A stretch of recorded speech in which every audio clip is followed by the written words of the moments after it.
so.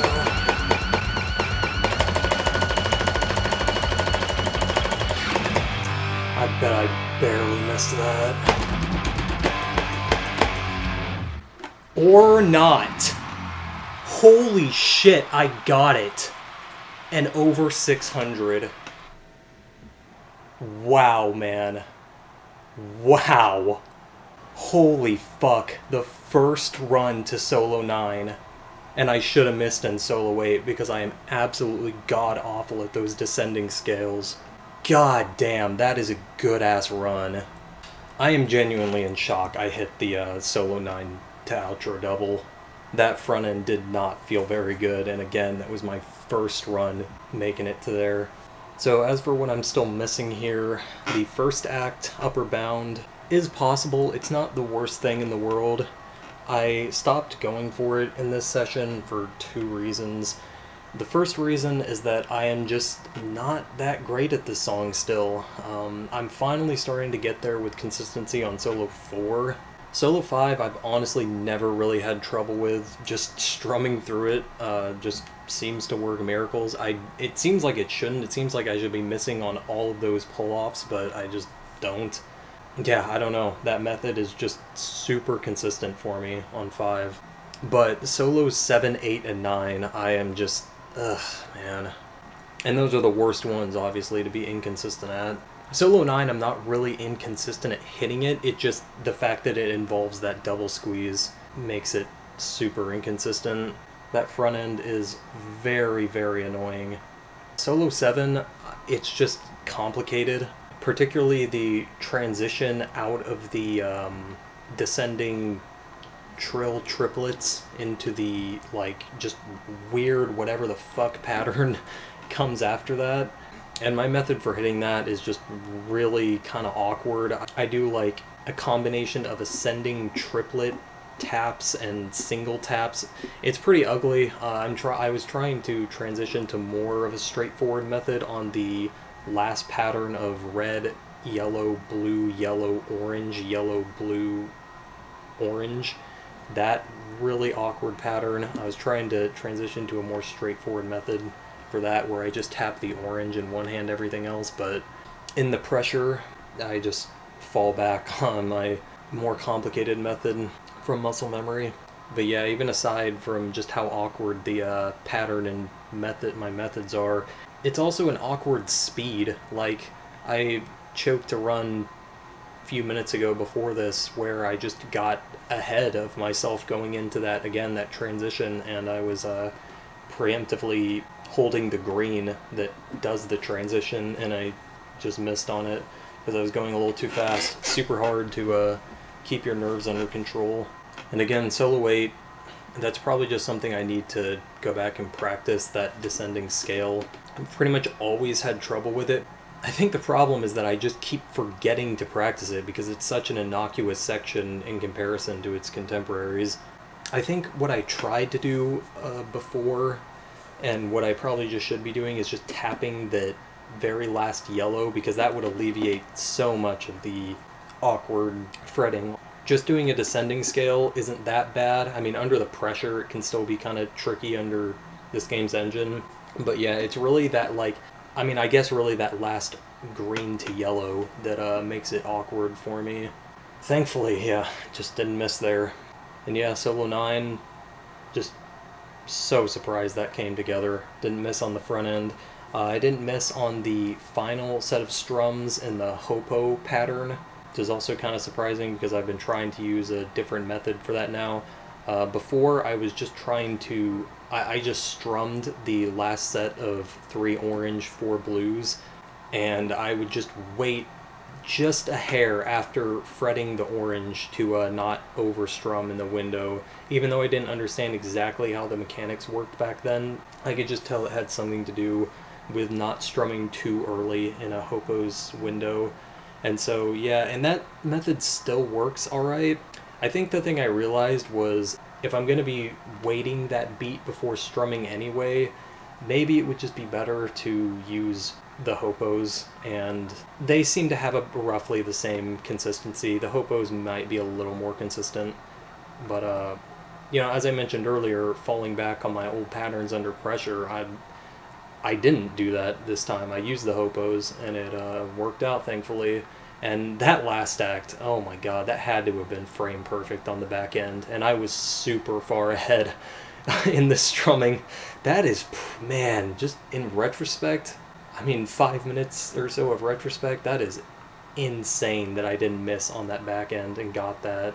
So anyway, back to the first act here. I have hit the upper bound squeeze. I think it was only like once or twice. It's a really hard squeeze.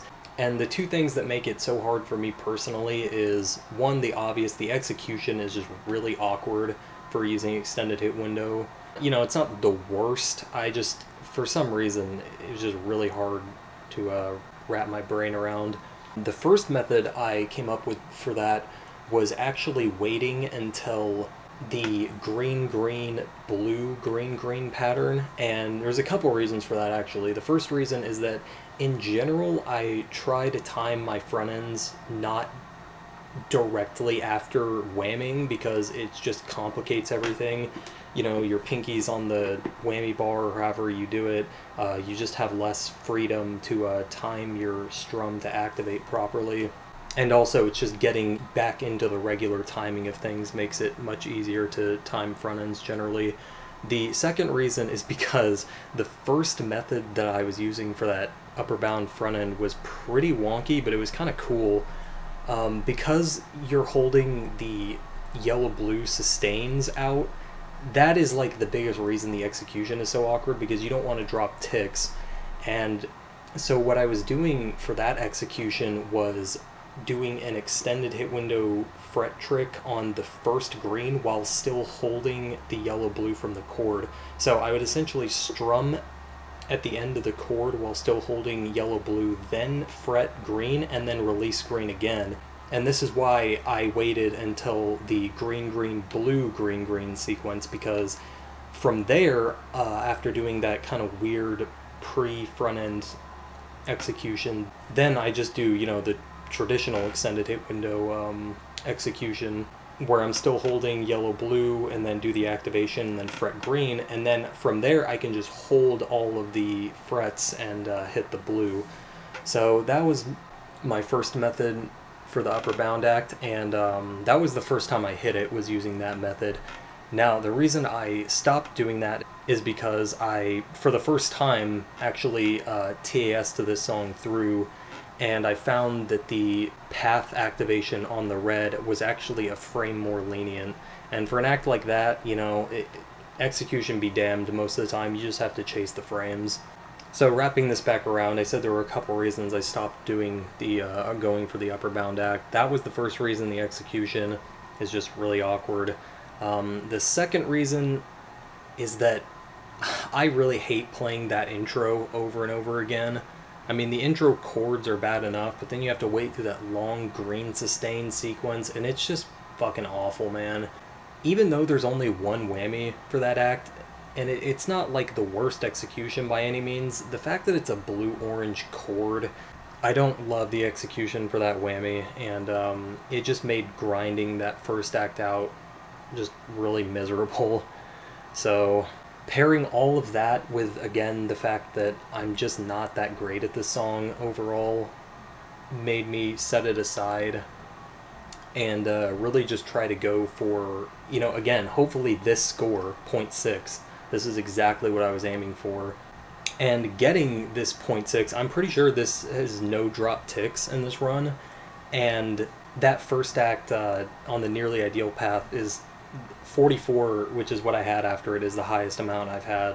I'm definitely not super disciplined and practiced in the execution, but this is a 16 over the nearly ideal and 24 above my first record's first act. So this, regardless of it not being perfect, was pretty good, and it's generally been 36 or 44, and because I wanted 600 off this, I had to get that 44 to have a shot at this, and that made every time I got the 44, that just added to the nerves.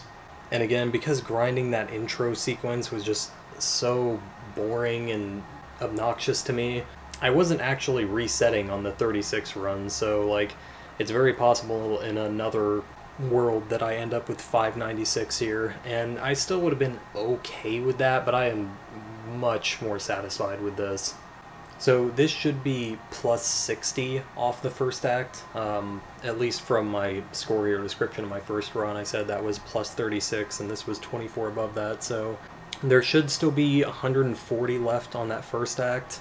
And I'll get into the other stuff I found through TAS. Solo 4 does have a double squeeze on it, like I suspected in my first record discussion.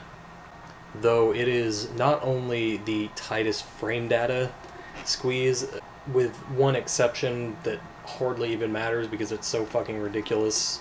I tested a number of spots for the act, and the most lenient I found was 3 frames, and that was activating on the yellow hopo before the yellow strum that starts the yellow-red trill, which is actually what I theorized would be the best activation spot, again, back in that first record discussion.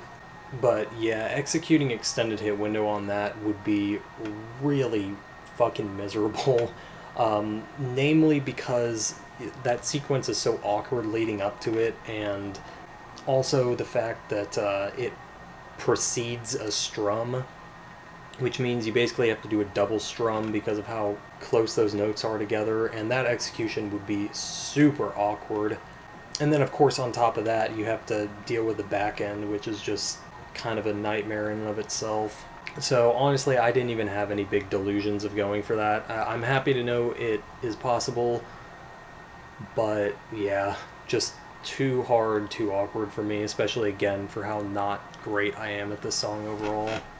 The big surprise that I found through TAS though is that the solo 7 double squeeze on the chords is actually possible by 1 frame, and that involves also using buffered first frame whammy on that yellow hammer-on sustain. So yeah, that's why I mentioned earlier it's so hard that it doesn't even really matter. I cannot see that ever being hit in a first place run, but you know, the cool thing is in theory, or in, you know, in TAS you can reproduce it. 493 is possible. 493, 344, I think? Or no, there's, the other kind of interesting thing I found was there is, I believe, 1 frame of ticks on solo 5 as well. So, yeah, it would be 493, 348 would be optimal from everything I found. But again, you know, I cannot ever imagine that squeeze being hit, even in isolation, honestly. So yeah, I don't know if I'm ever going to come back to this. I would have been much more willing to go for that first act upper bound if it was, again, if I was just better at the song, more consistent at solo 9 with the activation spot, and just as importantly, if it was pushing towards something more important score milestone-wise, like, again, 493, but the highest I can see being humanly possible is 492, 944, which again, just so close, but just not getting there, and that's really bleeds a lot of motivation to push this further. But again, for how this worked out, man, first run to solo 9, getting the double squeeze like that, I am, even without the first act upper bound, which I thought was going to make this pretty unsatisfying to have redone, I am pretty ecstatic with this score.